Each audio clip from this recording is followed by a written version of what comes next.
ఇటు తెలంగాణ వ్యాప్తంగా మరో 5 రోజులు తేలికపాటి నుంచి మోస్తరు మరికొన్ని చోట్ల భారీ వర్షాలు కురిసే అవకాశం ఉందని హైదరాబాద్ వాతావరణ కేంద్రం తెలిపింది.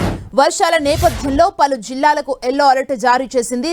నేటి నుంచి రేపటి వరకు పలు ప్రాంతాల్లో తేలికపాటి నుంచి మోస్తరు వర్షాలు కురిసే అవకాశం ఉందని తెలిపింది. ఆదిలాబాద్, కొమ్రంభీం, ఆసిఫాబాద్, మంచిర్యాల, నిర్మల్, జగిత్యాల, రాజన్న సిరిసిల్ల, కరీంనగర్, పెద్దపల్లి, జయశంకర్ భూపాలపల్లి, ములుగు, భద్రాద్రి కొత్తగూడెం, ఖమ్మం జిల్లాల్లో భారీ వర్షం కురిసే అవకాశం ఉందని తెలిపింది. ఉరుములు, మెరుపులతో కూడిన భారీ వర్షం గంటకు 40 కిలోమీటర్ల వేగంతో గాలులు వీస్తాయని వెల్లడించింది.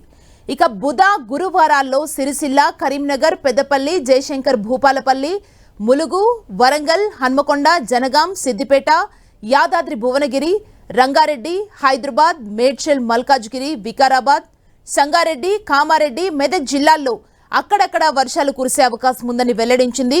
ఉరుములు, మెరుపులతో కూడిన భారీ వర్షం కురిసే అవకాశం ఉందని తెలిపింది. గురువారం నుంచి శనివారం వరకు తెలంగాణలోని పలు జిల్లాల్లో భారీ వర్షాలు కురిసే అవకాశం ఉందని హైదరాబాద్ వాతావరణ కేంద్రం వెల్లడించింది.